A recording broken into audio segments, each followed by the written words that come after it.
अस्सलामुअलैकुम वरहमतुल्लाहि वबरकातुह। मोहतरम नाजरीन, आज इतवार का दिन है। संडे कमेंट बॉक्स का एपिसोड नंबर 27 है, जिसमें 15 सवालात जमा किए गए हैं। इंशाअल्लाह उनके जवाबात आप तक पहुंचाए जाएंगे। ध्यान से सुनकर आप सवाल को भी समझें और उनके जवाबात को भी समझने की कोशिश करें। पहला सवाल है मोहम्मद रफ़ीक। ये पूछते हैं कि हज़रत, बग़ैर टोपी पहने उर्दू की किताबें पढ़ना कैसा है? यानी कोई दीनी किताब है, अगर सर पर टोपी नहीं लगाए हुए हैं तो उस किताब को पढ़ सकते हैं या नहीं? याद रखिए कि दीनी किताबों के पढ़ने के आदाब में से ये है कि सर वग़ैरह ढका हो। जो है टोपी लगाना ये ज़रूरी नहीं है, बल्कि आदाब में से है। बेहतर है, अच्छा तरीक़ा है कि आप सर वग़ैरह ढक कर पढ़ें। हाँ, अगर आप बिस्तर वग़ैरह पर लेटे हैं, लेटे लेटे मुताला कर रहे हैं, तो उस वक्त सर वग़ैरह ढकना थोड़ा मुश्किल है। लेकिन आम तौर पे अगर आप कोई चीज़ पढ़ने बैठे हैं तो अदब यह है कि सर वग़ैरह ढके रहें, ये बेहतर है। और अगर बगैर ढके पढ़ते हैं तो भी कोई हर्ज नहीं है। इनका दूसरा सवाल है कि हज़रत, सिर्फ़ पायजामा पहनकर वज़ू करना कैसा है? यानी सिर्फ़ नाफ से लेके नीचे हिस्से तक पायजामा या जीन्स या तहबंद जो भी पहने हुए हैं, सिर्फ़ वही पहने हुए हैं और वज़ू कर रहे हैं, तो वज़ू करना कैसा है? जायज़ है, आपका वज़ू हो जाएगा। इनका तीसरा सवाल है कि हज़रत, सैंडो बनियान पहनकर कुरान पढ़ सकते हैं या नहीं? देखिए, ये भी अदब में से है। असल मसला ये है ना कि आपका जिस्म अगर पाक हो, सतरे औरत छुपे हों, तो बस आपके लिए काफ़ी है। लेकिन अल्लाह तबारक व तआला का कलाम कुरान मुक़द्दस है, हम उसको पढ़ रहे हैं, तो जितना ज़्यादा अदब हम बजा लाएंगे, अल्लाह तबारक व तआला हमारे इस नेक अमल से उतना ही ज़्यादा खुश होगा। अब ज़रा सोचें कि आप सैंडो बनियान वग़ैरह पहन कर क्या आप किसी बड़े के सामने जाएंगे? नहीं, अच्छा नहीं लगेगा आपको, है ना? तो फिर अल्लाह का कलाम आप पढ़ें और उस वक्त सैंडो बनियान पहने रहें, तो ये मुनासिब नहीं है, अदब के बिल्कुल ख़िलाफ़ है। इसलिए सैंडो बनियान वग़ैरह या बनियान वग़ैरह पहनकर कुरान मजीद पढ़ने से बचना चाहिए। मुकम्मल एक लिबास आप पहन लें, जो लिबास आप रेगुलर पहनते हैं उसी तरह पहनकर कुरान मुक़द्दस की तिलावत करें। अदीब इसके, इनका सवाल है कि एक मरहूम के नाम से 2 बकरे की कुर्बानी करना कैसा है? बिल्कुल जायज़ है। यानी कोई एक शख्स है जिसका इंतकाल हो गया है, उसके नाम से अगर 1 बकरा या 2 बकरा या फिर कई बकरे अगर कुर्बानी करते हैं तो भी कोई हर्ज नहीं है।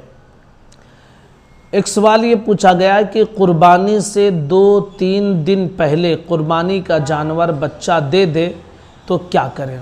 ये जो है बार बार सवाल आया है, और ये जिन साहब का सवाल है, मुझे नहीं मालूम कि उनके दिमाग में क्या घूमता रहता है। उनको ऐसा लगता है कि मैं हर वक्त वीडियो बनाने ही बैठे रहता हूँ। बस पहला सवाल है, हज़रत दूसरी बार पूछ रहा हूँ, हज़रत तीसरी बार पूछ रहा हूँ, हज़रत चौथी बार पूछ रहा हूँ। मतलब वो उनको ऐसा लगता है कि सिर्फ वही एक ऐसे हैं जिनका सवाल आता है, या फिर मैं हर वक्त वीडियो ही बनाते रहता हूँ। भाई, आप इत्मीनान रखा करें, बार बार एक ही सवाल को भेजना ये मुनासिब नहीं लगता है। बहरहाल देखिए, अगर कुर्बानी का जानवर आपने लिया है तो ख़याल इस चीज़ का रखें कि हम हामिला जानवर, यानी जिसके पेट में बच्चा हो, ऐसे जानवर ना लें, क्योंकि जो हमल वाले जानवर होते हैं बनिस्बत उस जानवर के जिसको हमल नहीं है थोड़ी कमज़ोरी होती है, ठीक है। लेकिन अगर फिर भी किसी ने ऐसा जानवर ले लिया कि जिसके पेट में बच्चा है, तो उसकी कुर्बानी भी जायज़ है। अब मसला ये है कि पूछते ही हैं कि 2-3 दिन पहले कुर्बानी से एक बच्चा पैदा हो गया तो क्या करें? तो उस बच्चे को भी उसकी माँ के साथ कुर्बानी करना ये ज़रूरी है, ठीक है। उस बच्चे की कुर्बानी करना भी उस बच्चे की कुर्बानी उसके माँ के साथ ही कर दी जाएगी, ये ज़रूरी है। एक सवाल ये पूछा गया है कि क्या कुर्बानी के दिन हज़रत इब्राहीम अलैहिस्सलातु वस्सलाम के नाम से फ़ातिहा दे सकते हैं? जी हाँ, बिल्कुल। आप हज़रत इब्राहीम अलैहिस्सलातु वस्सलाम, हज़रत इस्माइल या किसी और के नाम से फ़ातिहा देना चाहें तो दे सकते हैं। ایک ویڈیو ہم نے قربانی کے دن کس کے نام سے فاتحہ کرے اس ٹاپک پہ ہم نے مکمل ایک کلپ بنائی ہے، وہاں جا کر اس مسئلے کو آپ تحقیق کے ساتھ سمجھ سکتے ہیں۔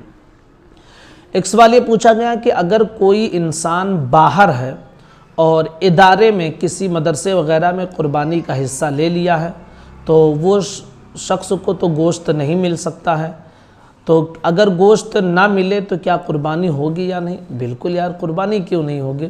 قربانی ہم گوشت کے لیے نہیں کرتے ہیں، بلکہ اللہ تبارک و تعالیٰ کی طرف سے حکم ہے کہ جو صاحب نصاب ہیں وہ اپنی طرف سے قربانی پیش کریں۔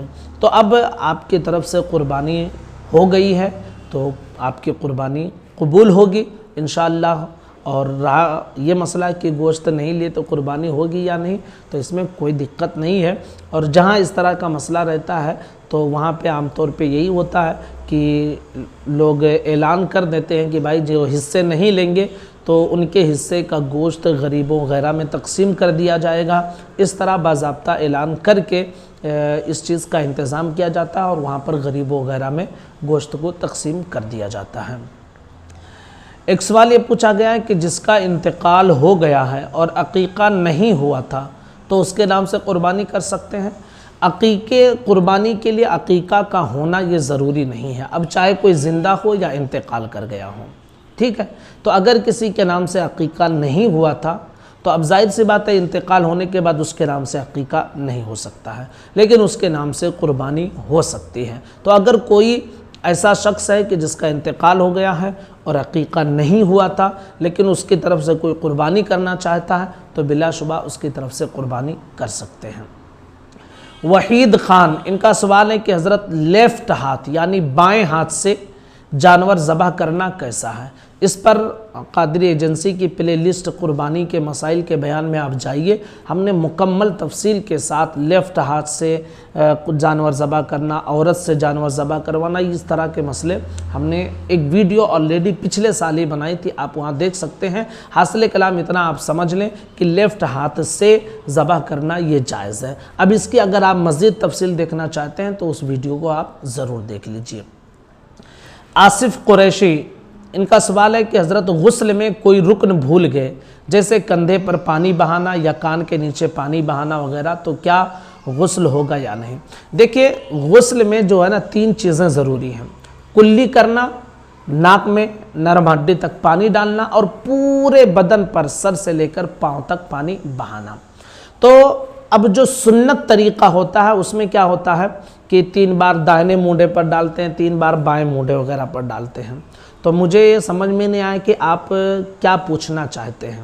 دیکھیں ایک چیز آپ دھیان میں رکھیں کہ کلی کرنا، ناک میں پانی ڈالنا اور سر سے لے کر پاؤں تک ہر حصے پر پانی بہہ جائے، ٹھیک ہے، یہ ضروری ہے۔ اب سر پر آپ نے ڈالا تھا، آپ کے کندھے پر پانی بہہ کر چلا گیا ہے تو آپ کا غسل ہو جائے گا، لیکن سنت طریقہ غسل کرنے کا الگ ہے اور یہ فرائض ہیں، فرض اگر کوئی ادا کر لے تو اس کا غسل ادا ہو جاتا ہے۔ بہرحال مجھے آپ کا سوال صحیح طریقے سے سمجھ میں نہیں آیا ہے، لیکن آپ پوچھنا غالباً یہ چاہتے ہیں کہ اگر کوئی حصہ بھیگنے سے رہ گیا تو غسل ہوگا یا نہیں۔ یاد رکھیے کہ بال کے برابر بھی اگر کوئی حصہ بھیگنے سے رہ جائے گا تو غسل نہیں ہوگا، اس حصے کو جو بھیگنے سے رہ گیا وہاں پر آپ کو پانی ڈال کر دھونا ضروری ہوگا تو آپ پاک ہو جائیں گے۔ ان کا دوسرا سوال ہے کہ کیبل آپریٹر کا کاروبار کرنا کیسا ہے؟ دیکھیے کیبل آپریٹر کا مسئلہ ایسا ہے کہ اس کو ڈائریکٹ ہاں نہیں کہہ سکتے اور ڈائریکٹ نہ نہیں کہہ سکتے ہیں، کیونکہ کچھ کیبل آپریٹر ایسے رہتے ہیں کہ جس میں آپ یہ سمجھ لیجئے کہ اس میں گندے مناظر ہی آتے ہیں، فلم سیریل یہ ساری چیزیں آتی ہی ہیں اور دن کا کوئی اس میں فائدہ نہیں ہے، تو ظاہر سی بات ہے کہ ایسا کرنا یہ جائز نہیں ہے۔ کچھ کیبل آپریٹر ایسے ہوتے ہیں کہ جن کا مقصد دین پھیلانا ہوتا ہے نا، اور وہ صرف دینی باتیں پہنچاتے ہیں، تو پھر कुछ उलमाए किराम ने इसको जायज़ कहा है। बहरहाल इसमें भी इख्तिलाफ है, लेकिन कुछ उलमाए किराम ने इसे भी जायज़ कहा है।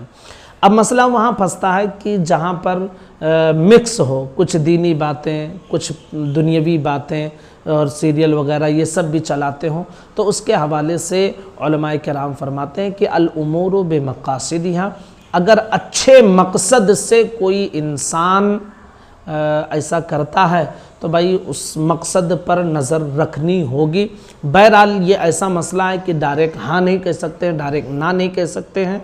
मकसद क्या, अल उमूर बेमक़ासिदिहा, कि कोई भी काम उसके मकसद के हिसाब से देखा जाएगा। अगर मकसद अच्छा है और कुछ दीनी फ़ायदा है तो बिलाशुबा उलमा उसे जायज़ करार देंगे, और अगर मकसद अच्छा नहीं है, उससे फ़हाशी या फ़िल्मी चीज़ें शेयर की जा रही हैं, तो बिल्कुल उलमा इसकी इजाज़त नहीं देंगे।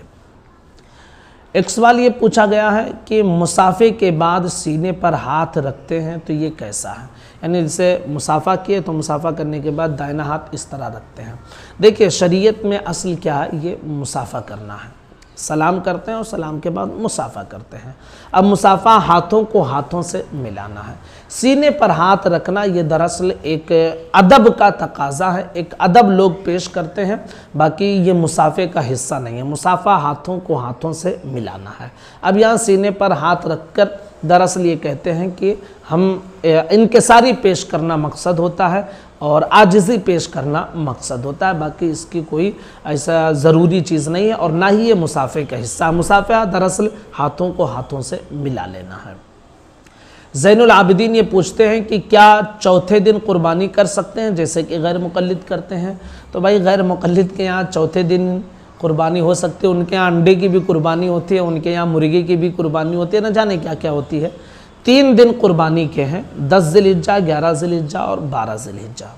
3 दिन के अलावा आप कुर्बानी नहीं कर सकते हैं। इस पर हमने ऑलरेडी गुज़िश्ता साल ही एक वीडियो अपने चैनल पर डाली है, प्लेलिस्ट कुर्बानी के मसाइल में जाकर आप देख सकते हैं, पूरी तहक़ीक़ हदीस की रोशनी में पेश की गई है। मुजीबुर रहमान ये पूछते हैं कि अगर कब्रस्तान में वालिद वालिदा दोनों की कब्रें हैं तो क्या अलग अलग फातिहा पढ़ेंगे? कोई ज़रूरी नहीं है भाई, आप कब्रस्तान में जा रहे हैं, आप फातिहा पढ़ें, अपने वालिद और वालिदा दोनों को इसाले सवाब कर दें। और बेहतर है कि उस कब्रस्तान में जितने सुन्नी सहीहुल अक़ीदा मुसलमान हैं सब के नाम इसाले सवाब कर दें, सबको इंशाअल्लाह बराबर बराबर ही सवाब पहुँचेगा, किसी के सवाब में कोई कटौती और कोई कमी नहीं होगी। साजिद अली ये पूछते हैं कि वहाबी देवबंदी से जानवर ज़बह करवाना कैसा है? देखिए वहाबी देवबंदी से जानवर ज़बह करवाना ये दुरुस्त नहीं है, ठीक है। कुछ वहाबी ऐसे होते हैं कि जिनके अकायद बिल्कुल हद कुफ्र तक पहुँचे होते हैं वहाबी देवबंदी, तो उनसे तो भाई जाहिर सी बात है। कुछ लोग ऐसे होते हैं कि जिनको अक़ीदे वगैरह का पता नहीं रहता, तो ऐसे लोगों से भी आप बचें और हरगिज़ ना वहाबी देवबंदी का ज़बीहा खाएं और ना ही उनसे अपना जानवर ज़बह करवाएं, ठीक है। तो ये तकरीबन 15 सवालात थे जो हमारे साथियों की तरफ से आए थे। गुजारिश है कि इस वीडियो को अपने तमाम दोस्तों तक ज़रूर शेयर कर दें। अस्सलामु अलैकुम व रहमतुल्लाहि व बरकातुहू।